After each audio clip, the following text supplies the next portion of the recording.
Hello friends, welcome to our session. आज हम start कर रहे हैं एनसीईआरटी पॉलिटी का 6 चैप्टर नगर प्रशासन। तो उससे पहले मैं आपको नगरीय स्वशासन या नगर प्रशासन के बारे में एक हल्का फुल्का इंट्रो देने की कोशिश करती हूँ। जैसे जो नगर होते हैं, तभी इससे पहले हमने क्या पढ़ा था, पंचायती राज और गाँव में प्रशासन। तो जैसे गाँव का एक प्रशासन है, वैसे ही नगरों में भी एक स्थानीय स्वशासन है। संविधान के भाग 9 को आर्टिकल 243 तौ से लेकर के 243 य और 6 तक नगरीय स्वशासन से संबंधित प्रावधान है। 74वें संविधान संशोधन 1992 से इन्हें संवैधानिक दर्जा दिया गया था। जो 74वां संविधान संशोधन 1992 है, उसके माध्यम से 12वीं अनुसूची को संविधान में जोड़ा गया, जो कि नगर स्वशासन से संबंधित है। यह राज्य सूची का विषय है। और अब हम बात करते हैं कि इसमें संरचना और निर्वाचन कैसे कैसे करके है। जनसंख्या के आधार पर 3 प्रकार से नगर पालिका होती है, जैसे नगर पंचायत, नगर परिषद और नगर निगम। जो नगर पंचायत और नगर परिषद है, तो वहाँ के जो सदस्य होते हैं और अध्यक्ष होते हैं, उनका निर्वाचन प्रत्यक्ष रूप से जनता द्वारा किया जाता है। ये जो सदस्य होंगे, उनको कहते हैं सभासद और अध्यक्ष। नगर निगम के सदस्य पार्षद होते हैं, जिनका निर्वाचन जनता द्वारा किया जाता है। जो नगर प्रमुख है, उसको महापौर कहते हैं, यानी मेयर। इसका निर्वाचन उस रीति से होता है जिससे कि राज्य विधानमंडल तय करे, और किसी भी स्तर पर निर्वाचन के लिए न्यूनतम आयु 21 वर्ष होती है। अब हम बात करते हैं इनके कार्यकाल की। अनुच्छेद 243 पौ के तहत इनका जो कार्यकाल निर्धारित किया गया है, वो है 5 साल।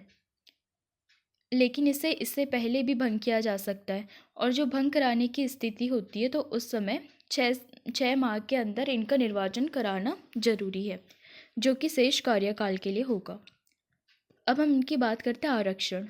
आरक्षण इनको मिलता है 243(9) के तहत। इसमें जैसे पंचायत होती है, उसी की तरह जो SC ST और महिलाएं, उनके लिए आरक्षण है। राज्य विधानमंडल विधि बनाकर OBC को भी आरक्षण दे सकता है। तो चलिए दोस्तों, अब हम बात करते हैं अपने इस चैप्टर की।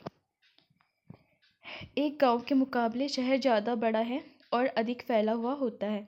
शहर की गलियां ज़्यादा चौड़ी होती हैं। यहाँ के बाज़ारों में ज़्यादा भीड़ भाड़ होती है। पानी और बिजली की सुविधाएं होती हैं। अस्पताल होते हैं। तो यहाँ बहुत ज़्यादा वाहन होते हैं और यातायात को नियंत्रित करना पड़ता है। क्या आपने कभी सोचा है कि सब इतने सुचारू रूप से कैसे चलता है? कौन सी संस्था इन सब के लिए जिम्मेदार होती है? कैसे निर्णय लिए जाते हैं? कैसे योजनाएं बनाई जाती है? कौन लोग हैं जो हमारे सारा काम करते हैं?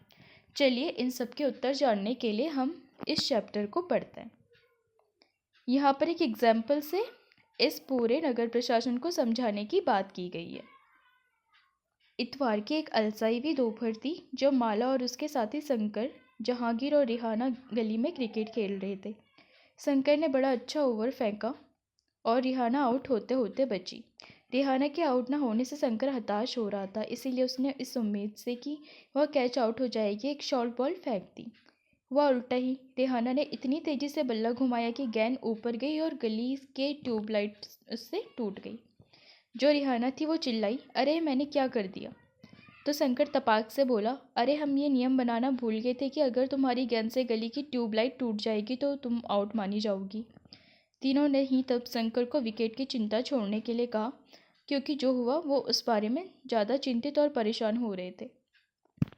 पिछले हफ्ते उनसे निर्मला मौसी की खिड़की टूट गई थी, जिसको बदलने के लिए अपने जेब खर्च में से उन्होंने पैसे दिए थे कि अब दोबारा जेब खर्च में से उनको पैसे देने पड़ेंगे, और ये पैसे देंगे किसको? गली की ट्यूबलाइट बदलता कौन है? ये सब उनके दिमाग में क्वेश्चन घूमने लग गए। माला का घर सबके पास था। चारों भागकर माला के घर गए और उसकी माँ को सब कुछ बता दिया। सारी बात सुनकर माला की माँ ने कहा कि उन्हें इस बारे में कुछ खास तो पता नहीं, बस यही मालूम है कि नगर निगम की ये सारी जिम्मेदारी होती है।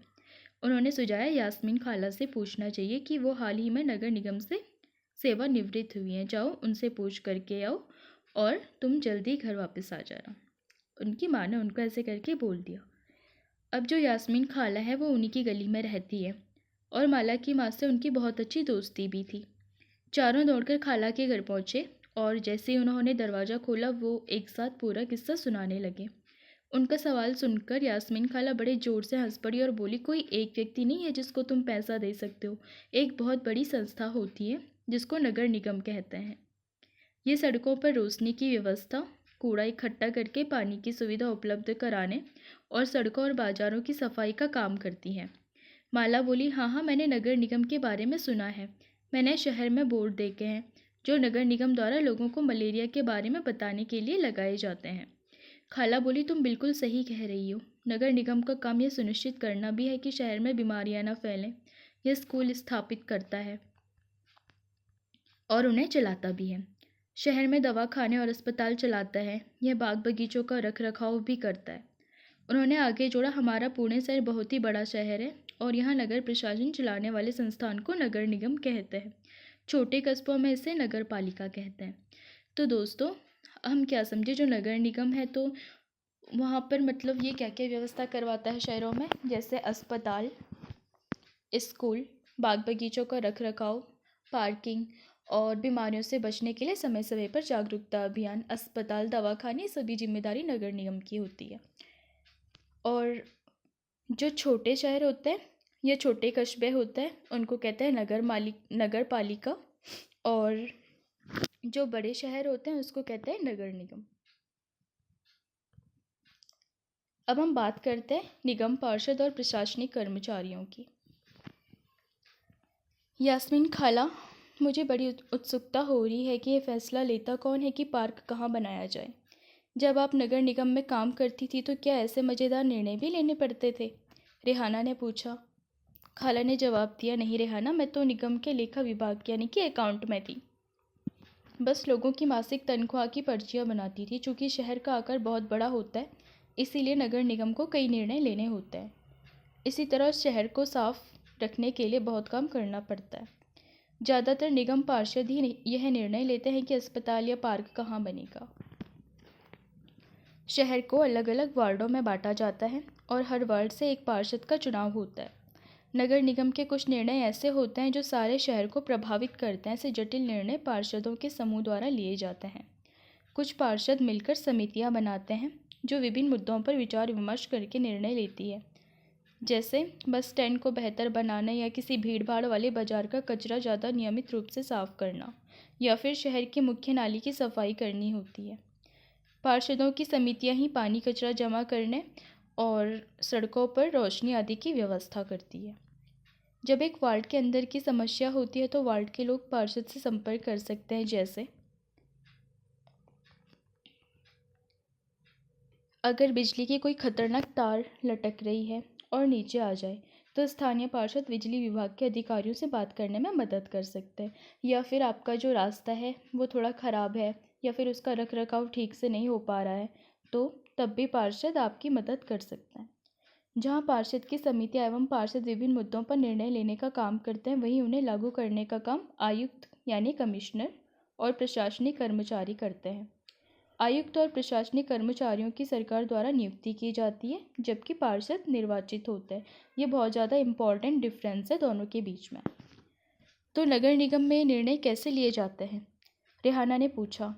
वो कभी सोचना बंद ही नहीं करती। बच्चों के सवालों से खुश होते हुए यास्मीन खाला ने जवाब दिया, सारे वार्डों के पार्षद मिलते हैं और सबकी सम्मिलित राय से एक बजट बनाया जाता है।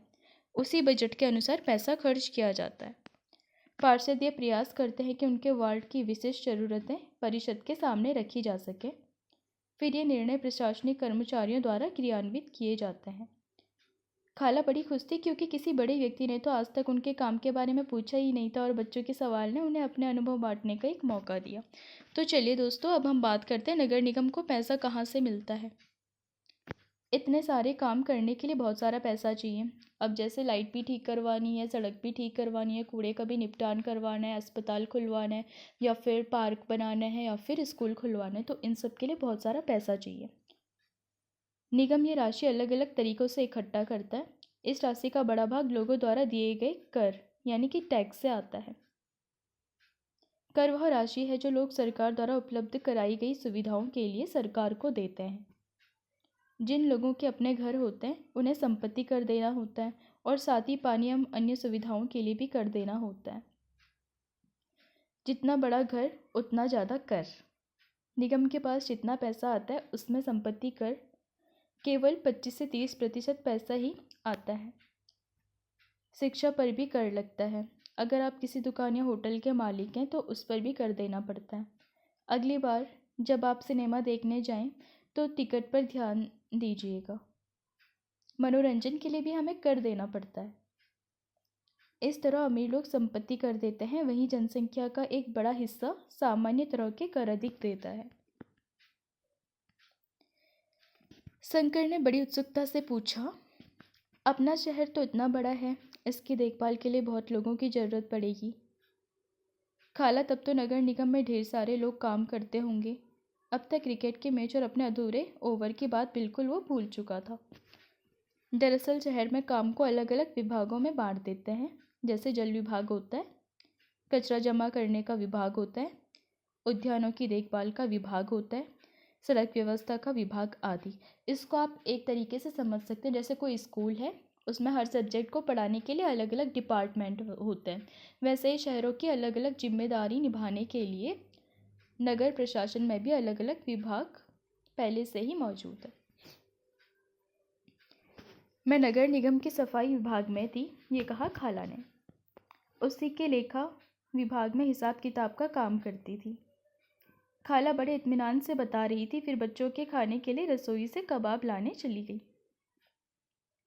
जब जहांगीर ने अपना पूरा खाना खा लिया तो जब कचरा फेंकने की बारी आई तो फिर उसने खाला से पूछा कि जो ये कचरा है, इसको जो ये कचरा वाली गाड़ी आती कहाँ फेंकती है।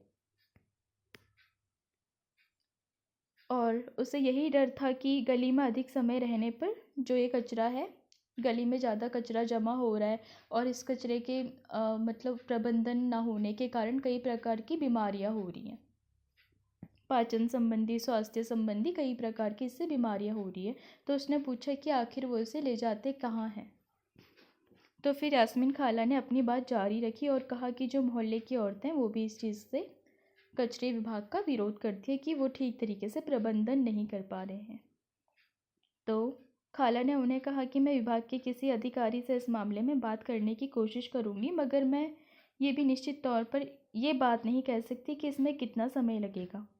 इस पर गंगाबाई ने बताया कि हमें अपने वार्ड के परिषद के पास इस समस्या को लेकर जाना चाहिए। आखिर वोट देकर हमने उसे चुना है, उसके सामने हमें विरोध प्रदर्शन करना चाहिए।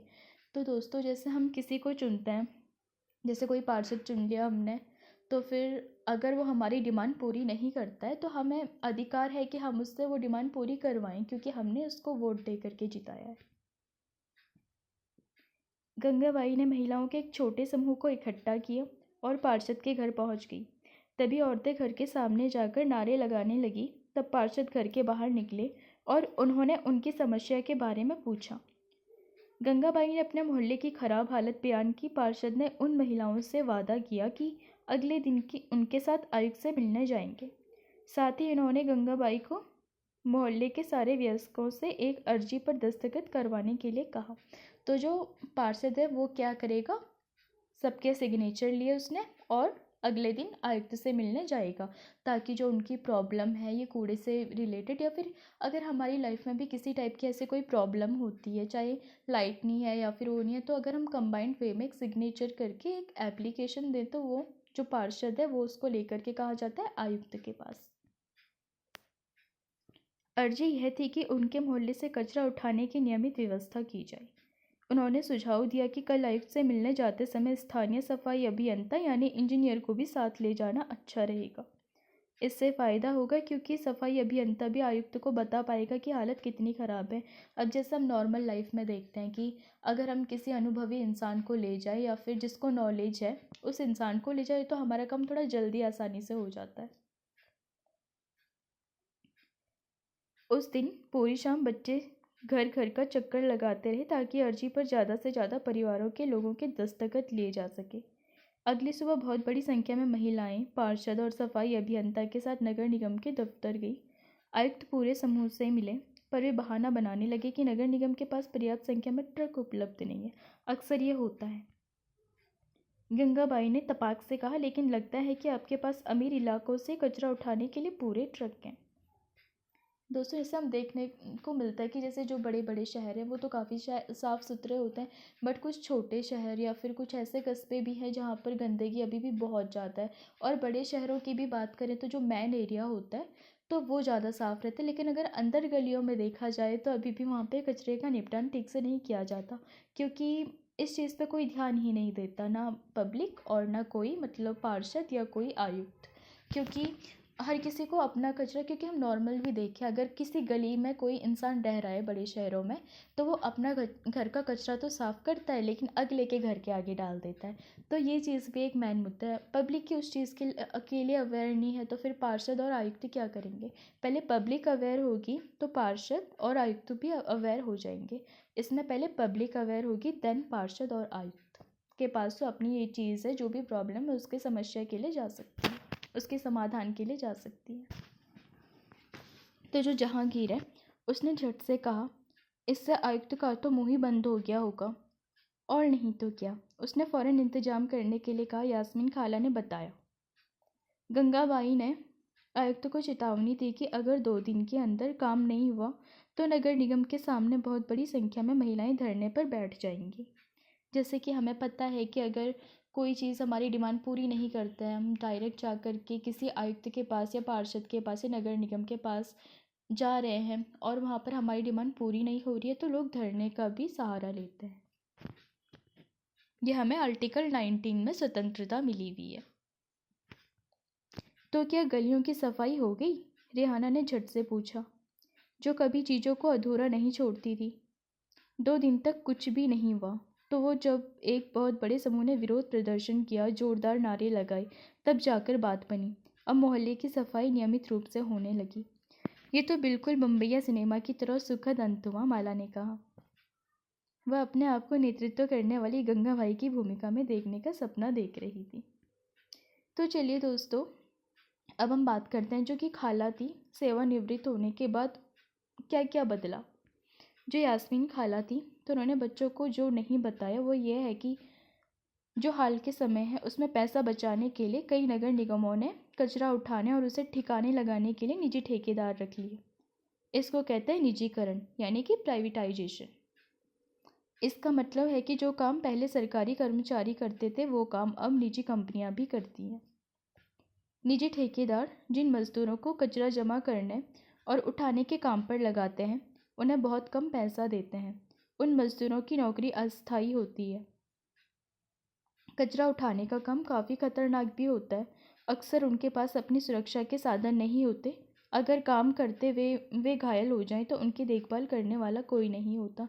क्योंकि कई बार हम देखते हैं कि जैसे नालियों की सफाई करते हुए कई बार क्या होता है कि कई लोगों को कोई बीमारी हो जाती है, तो उस चीज़ की गारंटी कोई नहीं ले सकता कि अगर वो चीज़ वो कर रहा है तो फिर उसकी सेफ्टी किसके पास होगी। तो ये चीज़ कई बार हमको देखने को मिलती है, हम कई बार न्यूज़पेपर में ये चीज़ें पढ़ते हैं।